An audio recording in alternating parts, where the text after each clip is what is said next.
और खबरों की शुरुआत करेंगे शिमला से आ रही बड़ी खबर के साथ। दिल्ली में कल पीएम से मिल सकते हैं सीएम सुखविंदर सिंह सुक्खू। जी हां, पीएम से मुलाकात के लिए सीएम ने वक्त मांगा है। दिल्ली में पार्टी हाईकमान से भी मिलेंगे सीएम सुक्खू। कैबिनेट विस्तार पर इसमें चर्चा हो सकती है। इसी के साथ दिल्ली का उनका कार्यक्रम जो है व्यस्त रहने वाला है, क्योंकि वो केंद्रीय मंत्रियों से भी मुलाकात कर सकते हैं। तो शिमला से ये अहम खबर है, जहां दिल्ली में कल पीएम से मिल सकते हैं सीएम सुखविंदर सिंह सुक्खू। पीएम से मुलाकात के लिए वक्त मांगा है और साथ ही साथ कई अहम कैबिनेट मिनिस्टर्स जो सेंटर में हैं उनसे भी मुलाकात कर सकते हैं। पार्टी हाईकमान से भी मिलेंगे सीएम। कैबिनेट एक्सपेंशन पर भी, कैबिनेट विस्तार पर भी चर्चा हो सकती है।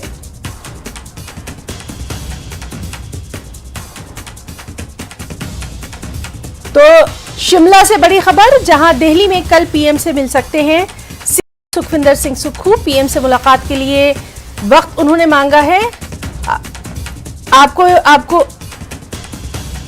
आपको याद होगा कि इससे पहले भी पीएम से उन्होंने, सीएम जब वो बने थे उसके बाद उन्होंने वक्त मांगा था, लेकिन तब वो कोरोना से मुतासिर पाए गए थे, कोरोना से ग्रसित पाए गए थे। उसके बाद उनकी मुलाकात जो है पीएम से नहीं हो पाई थी। और अब से कुछ दिन पहले हमने देखा था कि सीएम सुक्खू का बयान भी सामने आया था, जिसमें उन्होंने कहा था कि वो राज्य के विकास के लिए यहाँ पर पीएम से बात करेंगे। साथ ही साथ तमाम जो अहम केंद्रीय मंत्री हैं उनसे भी वो मुलाकात करेंगे और राज्य के विकास के लिए जो भी बात हो सकी वो तमाम सेंटर में जो मिनिस्टर्स हैं वो उनसे करेंगे।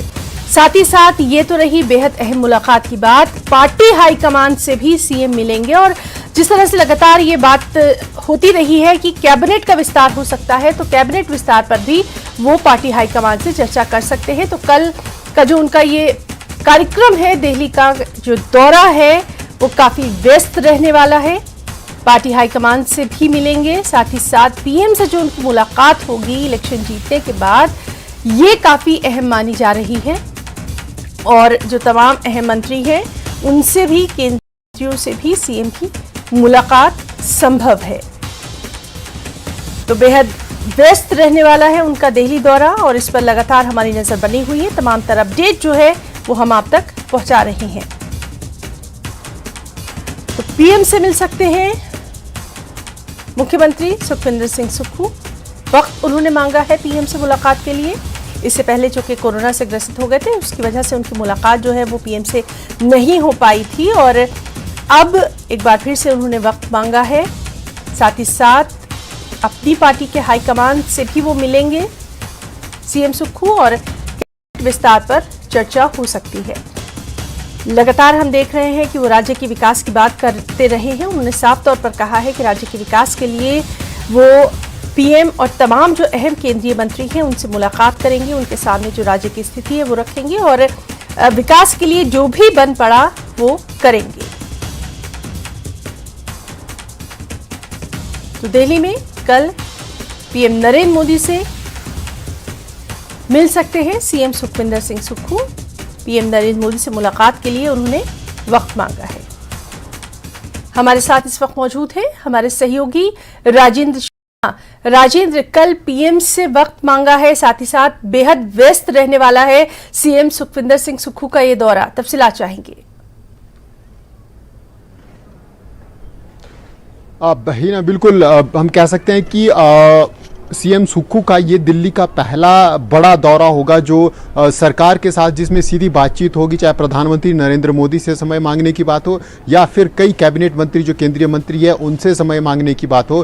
पूरी होमवर्क के साथ मुख्यमंत्री सुखविंदर सिंह सुक्खू दिल्ली पहुंचेंगे कल और इन तमाम इश्यूज़ के ऊपर कल जो है तो चर्चा होने जा रही है। और महत्वपूर्ण हम कह सकते हैं, क्योंकि हिमाचल प्रदेश के अगर फाइनेंशियल स्ट्रक्चर पर नज़र डालें तो बड़ा आर्थिक वित्तीय बोझ हिमाचल प्रदेश के ऊपर है।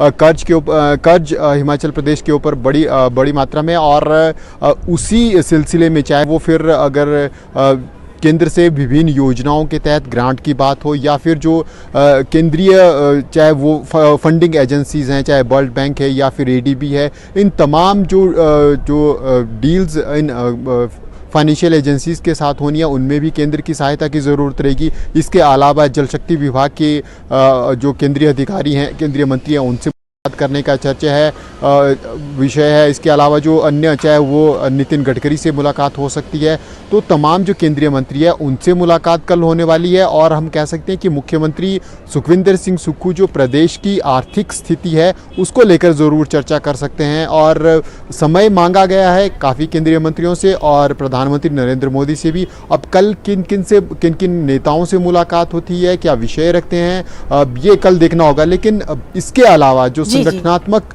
कांग्रेस का ढांचा है उसके ऊपर भी डिस्कस होनी अभी शेष है, क्योंकि अभी तीन जो मंत्रिमंडल के पद हैं वो खाली हैं।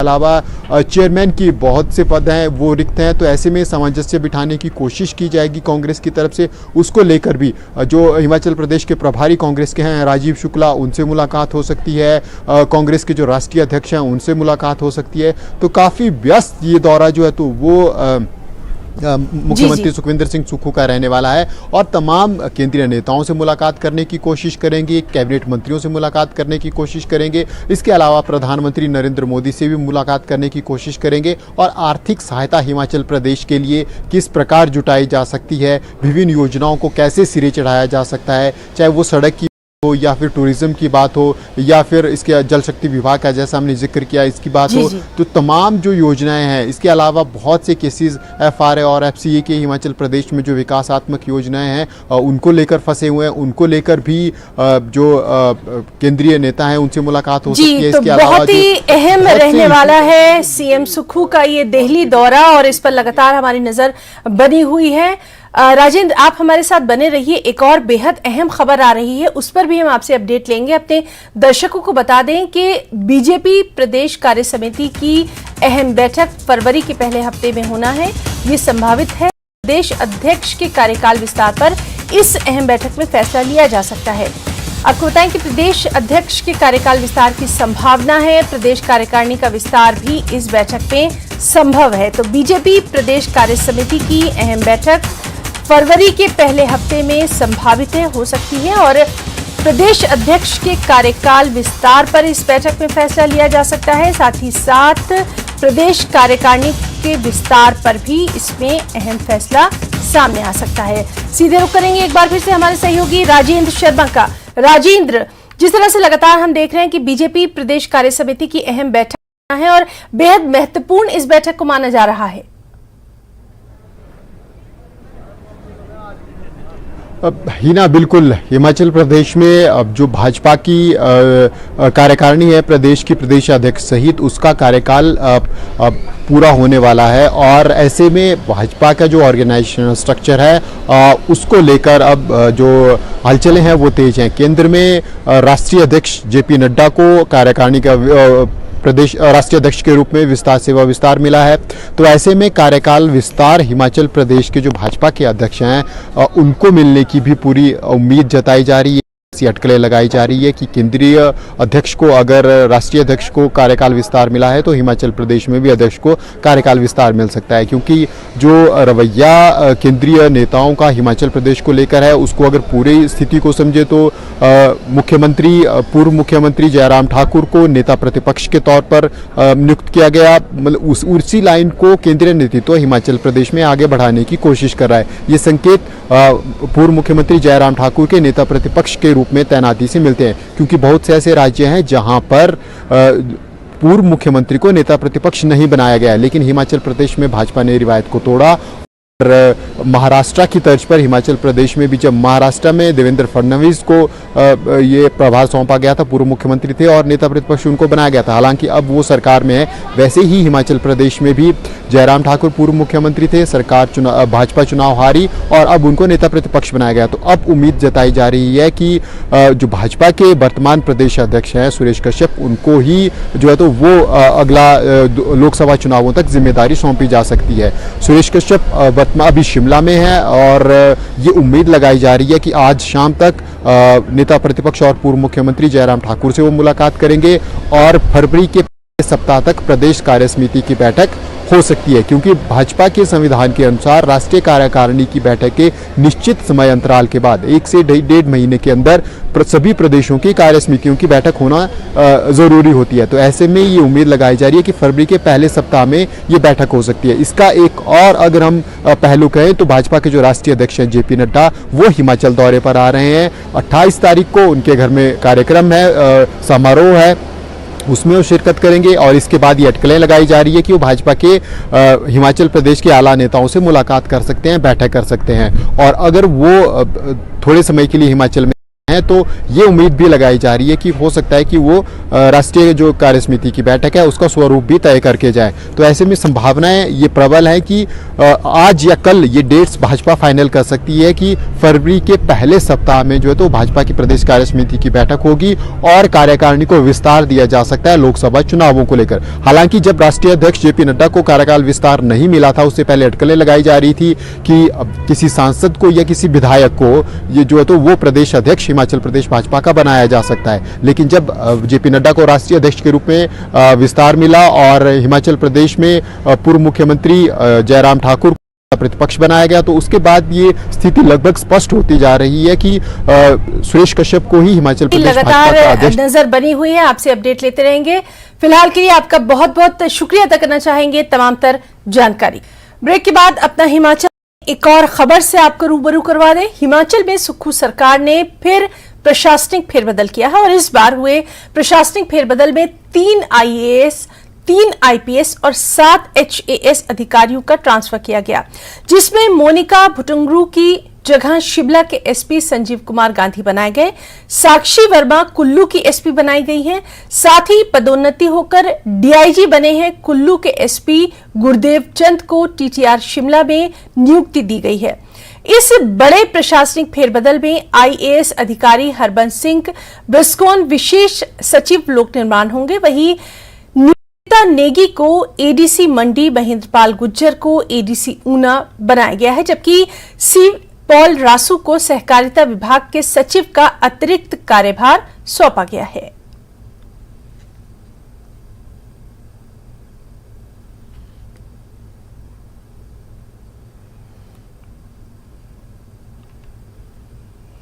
चंबा दौरे पर गए विधानसभा अध्यक्ष कुलदीप सिंह पठानिया ने बनीखेत विश्राम गृह में प्रेस वार्ता कर बीजेपी पर हमला बोला। उन्होंने कहा कि कांग्रेस की सरकार ने OPS कर्मचारियों को दे दिया है, सरकार जल्द 1 लाख नौकरियां भी दे देगी। कुलदीप सिंह पठानिया ने बीजेपी पर तंज कसते हुए कहा कि पूर्व की सरकार ने प्रदेश को कर्ज में डाल दिया है, इसके बावजूद कांग्रेस की सरकार पूरे प्रदेश का एक समान विकास करेगी और सभी लोगों के साथ इंसाफ करेगी।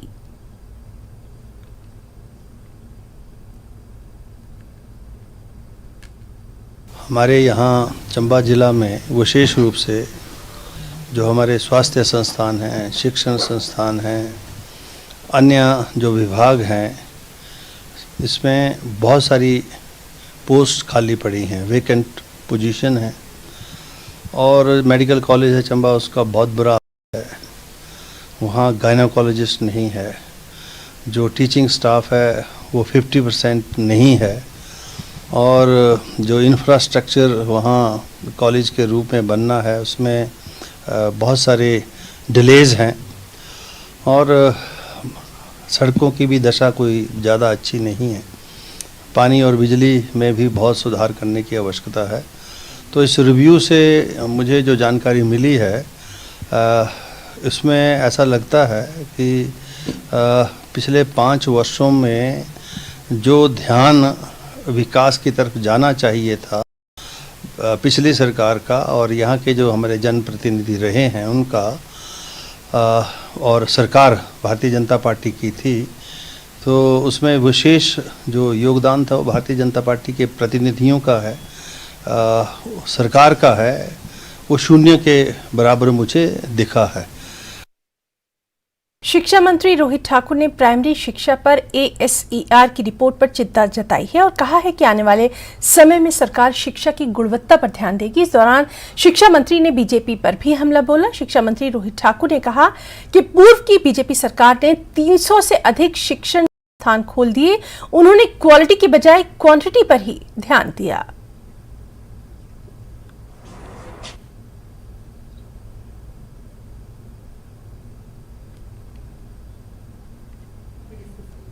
चिंताजनक बातें कहेगी है शिक्षा विभाग से संबंधित, तो हमारी सोच है कि आने वाले समय के लिए अच्छी शिक्षा हो, गुणवत्ता वाली शिक्षा हो, क्वालिटेटिव एजुकेशन हो, इस ओर हमारी गवर्नमेंट का पूरा थ्रस्ट रहेगा। दुर्भाग्यवश, और मैं तो डे वन से कह रहा हूं कि अब हमारा जो लगातार निरंतर सरकारों का चलता रहा, जिसमें चाहे किसी भी पार्टी की बात आती, हम एक तरह से साक्षरता की, एक तरह से क्वांटिटी की तरफ चलते रहे, लेकिन जो आपने देखा है कि मैं समझता हूँ आई ओपनर है हमारे लिए।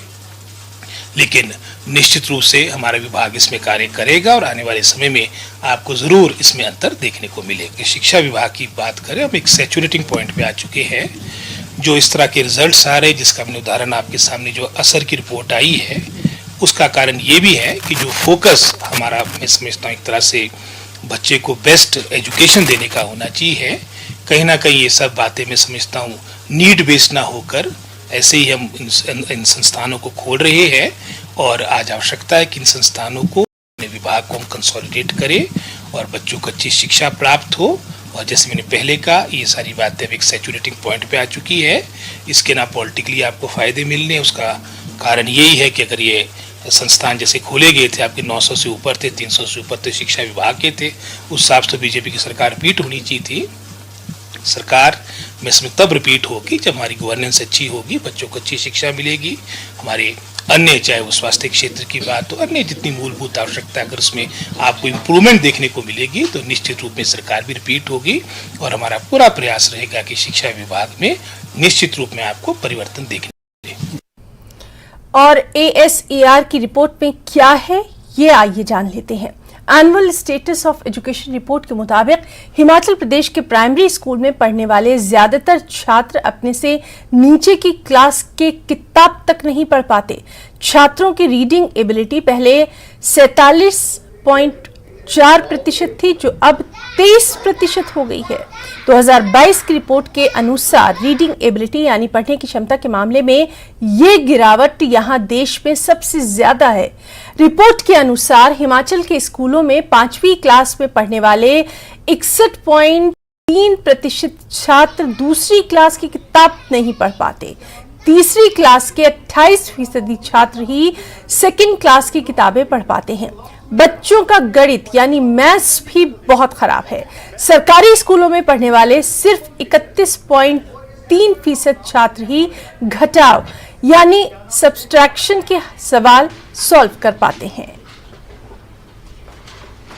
और हमारे बच्चों के साथ खेल युवा मामला मंत्री, सूचना और प्रसारण मंत्री अनुराग, माननीय प्रधानमंत्री नरेंद्र मोदी जी ने इसकी शुरुआत की। बागवानी एवं जनजाति जगत सिंह नेगी अपने गृह जिला किन्नौर के दौरे पर हैं। इस दौरे में कैबिनेट मंत्री ने कोठी स्थित कुल देवी दुर्गा माता के दरबार में हाजिरी लगाई और माता की पूजा अर्चना की, उनका आशीर्वाद लिया। किन्नौर में लोगों ने जगत सिंह नेगी का भव्य स्वागत किया और जिले के विकास के लिए उनसे उम्मीद भी जताई।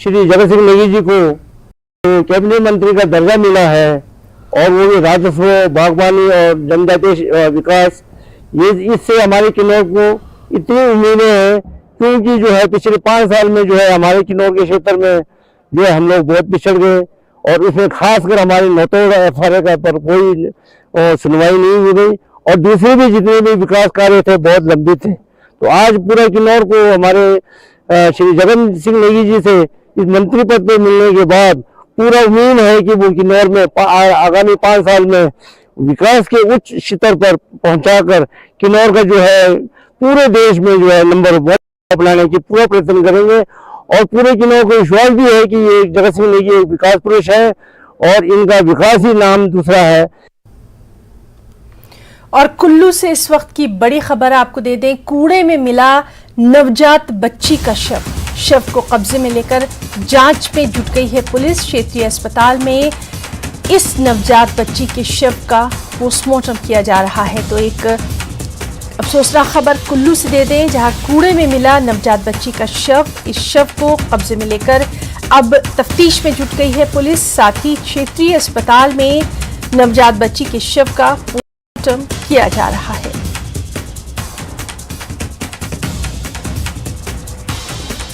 तो कुल्लू से ये खबर, जहां कूड़े के ढेर में मिला है नवजात बच्ची का शव, जिसे पुलिस ने अपने कब्जे में लेकर अब इसकी तफ्तीश जो है वो शुरू कर दी है। साथ ही आपको बताएं कि क्षेत्रीय अस्पताल में नवजात बच्ची के शव का पोस्टमार्टम किया जा रहा है।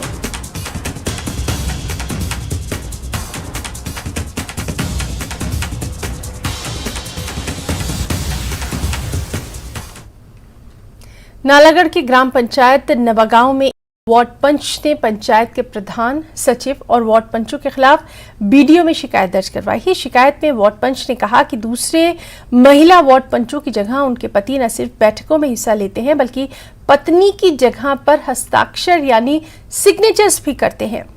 शिकायत में वार्ड पंच ने पंचायत प्रधान और सचिव पर मनमानी करने के आरोप भी लगाए हैं। वार्ड की शिकायत पर बीडीओ नालागढ़ गौरव धीमान ने जांच के लिए एक कमेटी गठित कर दी है। तफ्तीश जारी है।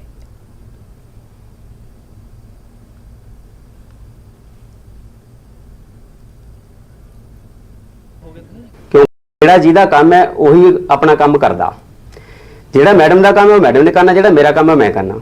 मेरा काम है शॉप चलाना, मैं शॉप चलांदा और मेरे को कम से कम भी 8-10 मशीनां लगियां वा। मैं अपना काम छड्ड के इन्हां दे काम 'ਚ दखलअंदाजी नहीं करदा। बकायदा अगर कई बार इन्हां कोल साधन नहीं हुंदा उत्थे जाण दा तां मैं इन्हां नूं छड्ड आंदा, लेके आ जांदा। ते कई बार असीं ग्राम सभा नूं इकट्ठे जांदे आ ते ग्राम सभा दे रजिस्टर ते असीं साइन कर दिंदे, क्योंकि वो कह दिंदे भाई साइन कर दो कार्रवाई ते फिर असीं सारी पब्लिक इकट्ठी होई भी हुंदी ते बाकी इहदे इलावा सानूं लोड़ ही नहीं इन्हां दे काम 'ਚ दखलअंदाजी करने दी। ये मामला नवाग्राम पंचायत का भी हमारे संज्ञान में है रिसेंटली। तो जैसे ही अभी आया तो उस पर हम संज्ञान करते हैं और जो भी उचित कार्रवाई की जाए जो उनके खिलाफ बनती है पंचायती राज अधिनियम के तहत वो की जाएगी। अगर ऐसे कुछ काम है जो उनके वार्ड में वो करवाना चाहते हैं तो उसके लिए वो डायरेक्ट मेरे से कभी भी मिल सकते हैं, क्योंकि हमारा ओपन ऑफिस है और ऐसी कोई मेरे पास पहले कोई कंप्लेंट नहीं है। बट रिसेंटली अगर आई है तो उसका उचित कार्रवाई की जाएगी। अगर उनके काम है, जो कार्य हैं, अगर वो करवाना चाहते हैं तो हम पंचायत के थ्रू भी करवाएंगे, कोई इशू नहीं है। बाकी अगर मेरे संज्ञान में। कांगड़ा के नटेहर गांव में एक शख्स की हत्या आपसी रंजिश में कर दी गई। वारदात बीती रात की है। मृतक की पहचान रिपिन कुमार के तौर पर की गई है। इस मामले में पुलिस ने हत्या का मामला दर्ज करके एक ही परिवार के 4 लोगों को हिरासत में ले लिया है। मामले की तफ्तीश जारी है। कटेर गांव में एक युवक को बुरी तरह से मारपीट करके जो है उसे जो है घायल किया है, जिसे जो है टांडा मेडिकल कॉलेज ले गए हैं। तो टांडा मेडिकल कॉलेज में जब हमारी पुलिस टीम पहुंची तो वहाँ पाया गया कि वो व्यक्ति जो है जिसका नाम रिपर बताया गया है वो मृत अवस्था में वहाँ पर पाया गया। उसके पश्चात जो है पुलिस ने जो है स्पॉट को भी किया। तो यहाँ पर जो है जो एक पूछताछ की गई उससे ये पाया गया कि एक ही परिवार के 4 सदस्य जिसमें चमनलाल की पत्नी और उसका बेटा साहिब, ये जो है कोई गाली गलौज कर रहे थे रिपर के घर के पास। रिपर ने खाली उससे ये पूछने की कोशिश की कि गाली गलौज क्यों कर रहे हो, जिस पर जो है साहब सिंह ने इस पर जो है हमला कर दिया।